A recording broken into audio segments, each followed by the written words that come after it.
Bismillahirrahmanirrahim. Assalamualaikum warahmatullahi wabarakatuh. Selamat pagi Ananda sekalian. Hari ini kita akan belajar tentang penyakit pernapasan.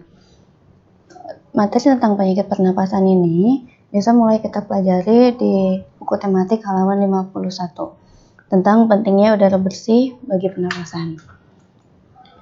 Perhatikan gambar berikut ini. Nah, dalam gambar ini terdapat gambar pohon yang rindang, lalu ada lingkungan yang banyak polusi udara, dan ini adalah penyebab dari banyaknya polusi udara. Jadi kita itu harus menutup hidung kita, dan juga kadang kita merasakan batuk-batuk. Apa yang dirasakan saat berada di tempat penuh asap kendaraan? Ketika kita berada di asap yang penuh dengan asap kendaraan, maka kita akan menghirup udara kotor yang dapat menyebabkan gangguan pernapasan. Seperti pada gambar ini, kita bisa merasakan batuk, misalkan. Lalu, apa yang dirasakan saat berada di bawah pohon yang rindang? Ketika kita ada di bawah pohon ini, maka kita akan merasa nyaman, udaranya begitu segar, dan akan membuat hidup kita menjadi lebih sehat. Pertama, kita akan membahas tentang faktor penyebab gangguan pernapasan. Dalam faktor penyebab ini terdapat 3 hal. Yang pertama, faktor fisik. Faktor fisik ini yaitu adanya kelainan pada organ pernapasan dapat menyebabkan gangguan pernapasan. Contohnya, pada bayi prematur. Karena pada bayi prematur ini, pernapasannya belum sempurna. Sehingga kadang harus dibantu pernapasannya dengan alat pernapasan. Lalu ada faktor penyakit, dapat disebabkan oleh infeksi bakteri atau virus. Dari penyakit ini contohnya seperti influenza, asma, bronkitis, emfisema, dan kanker paru-paru.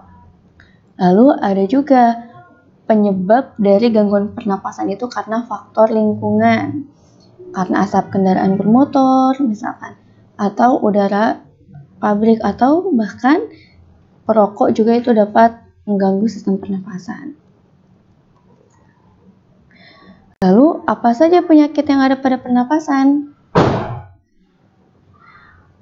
Nah, di sini terdapat 6 penyakit yang akan kita bahas. Yang pertama ada emfisema, bisa dilihat pada gambar kalau di buku kalian tentang penyakit pernafasan itu ada di halaman 80. Baik, kita perhatikan sejenak. Emfisema merupakan penyakit paru-paru yang disebabkan oleh pembengkakan pembuluh darah pada paru-paru. Jadi paru-paru itu kemasukan udara. Dapat disebabkan karena merokok, karena menghirup udara kotor ya, atau menghirup asap rokok. Lihat di gambar ini. Ini adalah gambar paru-paru yang sehat. Sedangkan yang paru-paru bolong-bolong ini karena menyebab atau terkena emfisema. Lalu ada asma. Nah, apakah kalian sudah tidak asing dengan asma? Biasanya asma itu kalau kita lihat di kehidupan sehari-hari yang sesak nafas ya, sampai nafasnya terengah-engah. Biasanya terjadi karena penyempitan saluran pernapasan. Disebabkan oleh alergi terhadap debu, pasir, bulu, serangga, atau rambut. Ini adalah gambar paru-parunya. Yang normal, lihat lubangnya itu besar, sedangkan yang asma itu tiba-tiba mengecil karena ada penyempitan saluran pernapasan, sehingga akan seperti susah ketika bernafas. Lalu kanker paru-paru. Nah, kanker ini merupakan penyakit yang berbahaya, di mana sel kankernya itu akan terus tumbuh hingga tidak terkendali.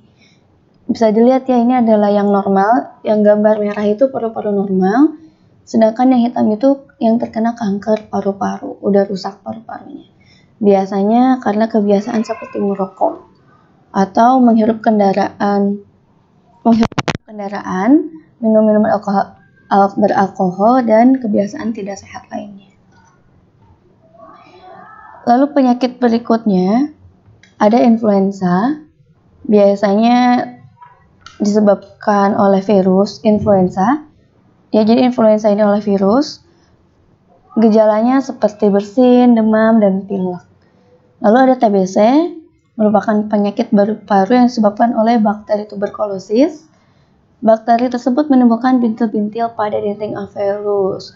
Penderita TBC juga sering mengalami batuk darah. Nah, biasanya TBC juga ini bisa menular ya, kalau misalkan punya orang dewasa yang terkena TBC. Lalu ada bronkitis, merupakan gangguan pada cabang batang tenggorokan akibat infeksi. Gejalanya seperti mengalami demam dan menghasilkan lendir yang menyumbat batang tenggorokan. Nah, itulah tentang faktor penyebab dan penyakit pada sistem pernafasan. Sekarang kita akan membahas tentang musyawarah. Ada yang pernah melakukan musyawarah? Nah, musyawarah itu atau sering disebut dengan keputusan bersama merupakan suatu keputusan yang sudah ditetapkan berdasarkan pertimbangan, pemikiran, dan pembahasan yang matang. Misalkan Ananda sekalian ikut bermusyawarah di lingkungan sekitar, musyawarah dengan orang tuanya, misalkan menentukan, nanti setelah SD saya mau kemana ya? Mau ke pondok mana ya? Nah, itu bisa disebut dengan musyawarah. Kalau di kelas, kita juga bermusyawarah, misalkan menentukan siapa ketua kelasnya, itu pun bermusyawarah. Dalam bermusyawarah ini, terdapat 4 nilai yang harus diperhatikan. Yang pertama, nilai kebersamaan. Walaupun setiap pesertanya itu memiliki perbedaan, tetapi kita harus mendahulukan kepentingan umum, ya, dan mengesampingkan kepentingan pribadi. Yang kedua, nilai kebebasan mengemukakan pendapat. Jadi semua orang itu bebas mengemukakan pendapat, tetapi tetap harus diutarakan dengan baik dan sopan. Yang ketiga, harus menghargai orang lain. Jadi pendapatnya itu harus menghargai orang lain, tidak boleh menyela ketika orang sedang berbicara. Dan yang keempat, harus berjiwa besar serta berlapang dada. Ketika suatu keputusan sudah diputuskan, maka sebagai peserta musyawarah kita harus menerima dengan lapang dada. Lalu, apa saja ciri-ciri musyawarah? Pertama tadi ya, yang kita bahas, sesuai dengan kepentingan bersama. Yang kedua, pendapat yang disampaikan itu mudah dipahami. Yang ketiga, pembicara harus dapat diterima dengan akal sehat, maksudnya itu berpendapat dengan baik, yang pendapatnya itu bisa diterima dengan akal sehat. Lalu, dalam musyawarah, harus jujur dan juga lebih mengutamakan kesopanan dan pertimbangan moral. Nah, untuk musyawarah ini, Anda bisa membaca lebih lengkapnya di buku tematik halaman 85. Itu tentang musyawarah. Lalu selanjutnya tentang hak dan kewajiban warga masyarakat. Masih ingat apakah yang dimaksud dengan hak dan apa yang dimaksud dengan kewajiban? Nah, di subtema 2 ini kita juga membahas tentang hak sebagai warga masyarakat seperti mendapat perlindungan hukum, mendapat pekerjaan, menikmati lingkungan bersih, hidup tenang dan damai, berpendapat, bebas memilih, mengembangkan kebudayaan daerah.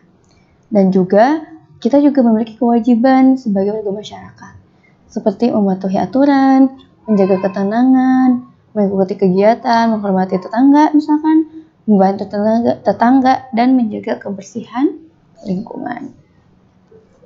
Jadi kita membahas tentang musyawarah dan juga hak dan kewajiban. Selanjutnya tentang kalimat tanya. Nah, kalimat tanya ini pasti sudah paham ya. Tentang kalimat tanya. Kata tanya atau kalimat tanya itu merupakan kata yang dipakai untuk menanyakan sesuatu. Kalimat tanya adalah kalimat yang di dalamnya terkandung pertanyaan kepada pihak lain. Cirinya ada tanda tanya, ya. Kata tanya itu ada apa, siapa, kapan, mana, mengapa, dan bagaimana ataupun berapa. Nah, di buku tematik ada contoh untuk kalimat tanya, misalkan di buku halaman 54, ya. Jika kalian masih belum paham bagaimana menentukan kalimat tanya, bisa melihat contoh-contoh di sub tema 2 ini atau di tema 2 ini. Nah, tugas di rumah yang pertama mengerjakan halaman 81 sampai 82. Di mana halaman 81 ini kalian harus menjawab dari kata tanya. Misalkan apa? Apa penyebab penyakit emfisema? Maka kalian jawab di sampingnya. Kerjakan sampai halaman 82. Kemudian juga nomor 2, membuat pertanyaan dan jawaban di halaman 88.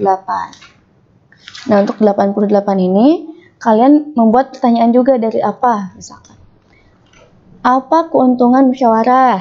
Lalu kalian jawab, musyawarah itu memiliki keuntungan kita memiliki keputusan bersama. Nah, contohnya seperti itu. Nah, silakan kalian kerjakan kedua tugas tersebut. Jika sudah, silakan difoto dan dikirim kepada guru masing-masing. Demikian penjelasan hari ini. Jika ada yang ditanyakan, silakan kirim pertanyaannya via WhatsApp. Terima kasih. Wassalamualaikum warahmatullahi wabarakatuh.